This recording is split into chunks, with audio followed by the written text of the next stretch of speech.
Ester pasalnya yang keempat. Setelah Mordekai mengetahui segala yang terjadi itu, ia mengoyakkan pakaiannya, lalu memakai kain kabung dan abu, kemudian keluar berjalan di tengah-tengah kota, sambil melolong-lolong dengan nyaring dan pedih.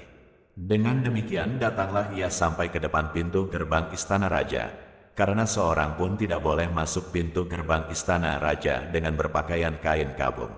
Di tiap-tiap daerah, kemana titah dan undang-undang raja telah sampai, ada perkabungan yang besar di antara orang Yahudi disertai puasa dan ratap tangis. Oleh banyak orang dibentangkan kain kabung dengan abu sebagai lapik tidurnya. Ketika dayang-dayang dan sida-sida Ester memberitahukan hal itu kepadanya, maka sangatlah risau hati sang ratu, lalu dikirimkannyalah pakaian, supaya dipakaikan kepada Mordekai dan supaya ditanggalkan kain kabungnya daripadanya, tetapi tidak diterimanya.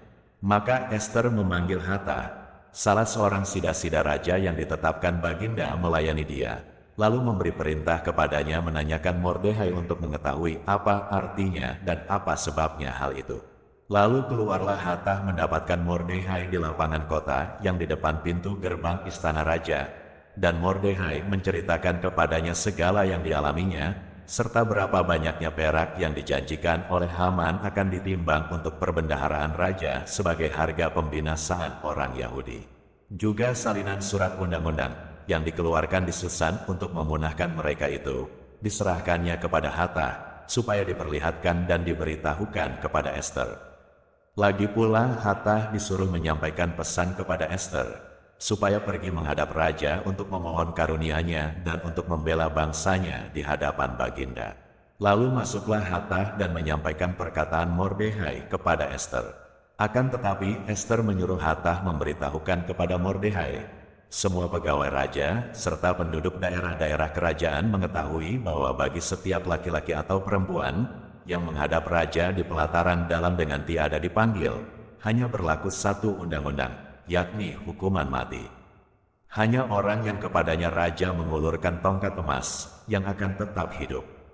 Dan aku selama 30 hari ini tidak dipanggil menghadap raja. Ketika disampaikan orang perkataan Ester itu kepada Mordekai, maka Mordekai menyuruh menyampaikan jawab ini kepada Ester. Jangan kira, karena engkau di dalam istana raja, hanya engkau yang akan terluput dari antara semua orang Yahudi. Sebab sekalipun engkau pada saat ini berdiam diri saja, bagi orang Yahudi akan timbul juga pertolongan dan kelepasan dari pihak lain, dan engkau dengan kaum keluargamu akan binasa. Siapa tahu, mungkin justru untuk saat yang seperti ini engkau beroleh kedudukan sebagai ratu. Maka Ester menyuruh menyampaikan jawab ini kepada Mordekai. Pergilah, kumpulkanlah semua orang Yahudi yang terdapat di Susan dan berpuasalah untuk aku. Janganlah makan dan janganlah minum 3 hari lamanya, baik waktu malam, baik waktu siang. Aku serta dayang-dayangku pun akan berpuasa demikian, dan kemudian aku akan masuk menghadap raja. Sungguh pun berlawanan dengan undang-undang, kalau terpaksa aku mati, biarlah aku mati.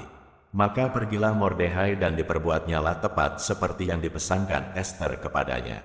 Ester pasalnya yang kelima. Pada hari yang ketiga Ester mengenakan pakaian ratu, lalu berdirilah ia di pelataran dalam istana raja, tepat di depan istana raja.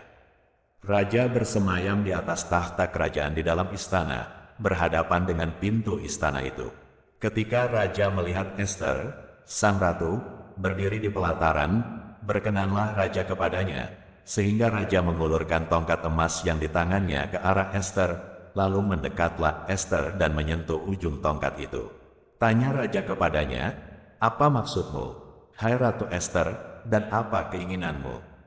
Sampai setengah kerajaan sekalipun akan diberikan kepadamu.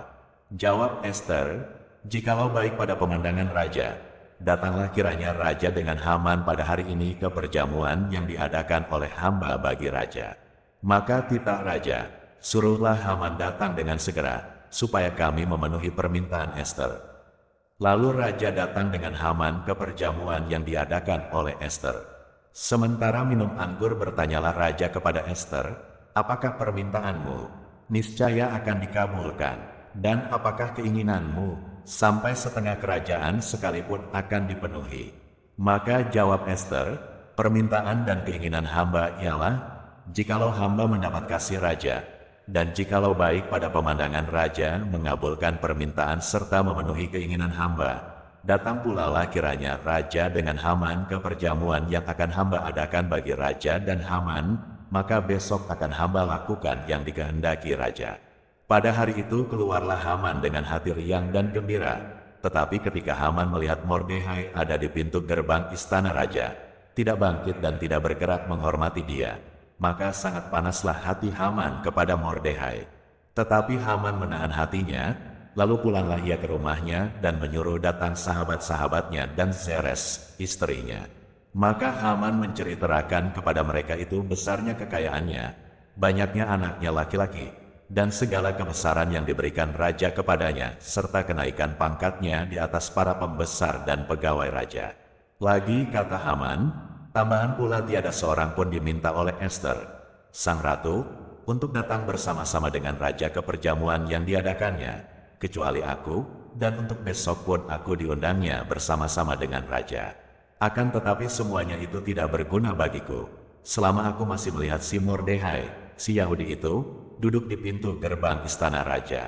Lalu kata Zeres, istrinya, dan semua sahabatnya kepadanya, suruhlah orang membuat tiang yang tingginya 50 hasta, dan persembahkanlah besok pagi kepada raja, supaya Mordehai disulakan orang pada tiang itu.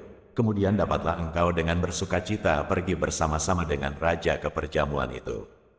Hal itu dipandang baik oleh Haman, lalu ia menyuruh membuat tiang itu. Ester pasalnya yang ke-6. Pada malam itu juga raja tidak dapat tidur. Maka bertitahlah Baginda membawa kitab pencatatan sejarah, lalu dibacakan di hadapan raja.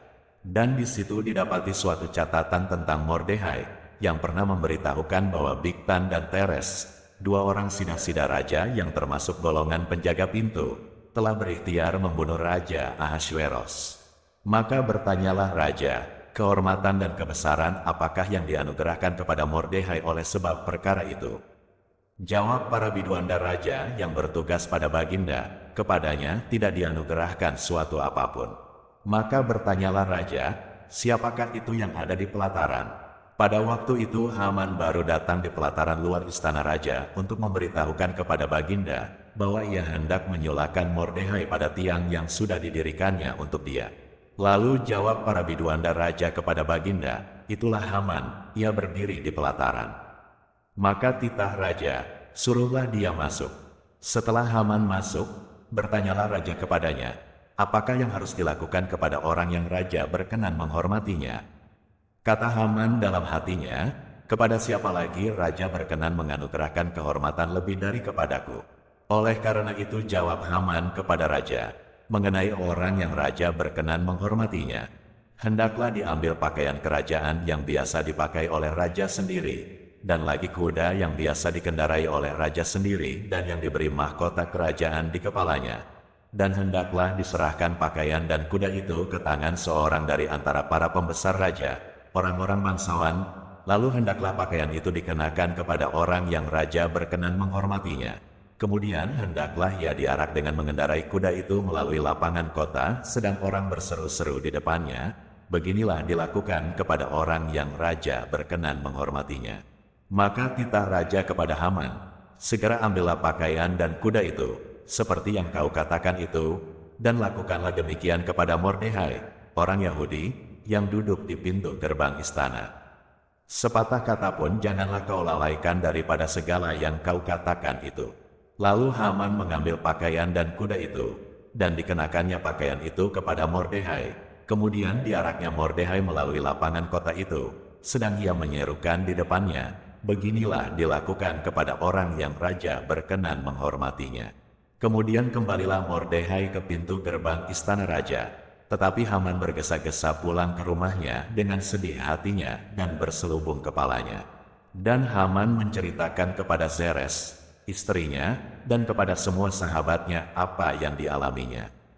Maka kata para orang arif bijaksana dan Zeres, istrinya, kepadanya, jikalau Mordehai, yang di depannya engkau sudah mulai jatuh, adalah keturunan Yahudi, maka engkau tidak akan sanggup melawan dia. Malahan engkau akan jatuh benar-benar di depannya. Selagi mereka itu bercakap-cakap dengan dia, datanglah sida-sida raja, lalu mengantarkan Haman dengan segera ke perjamuan yang diadakan oleh Ester.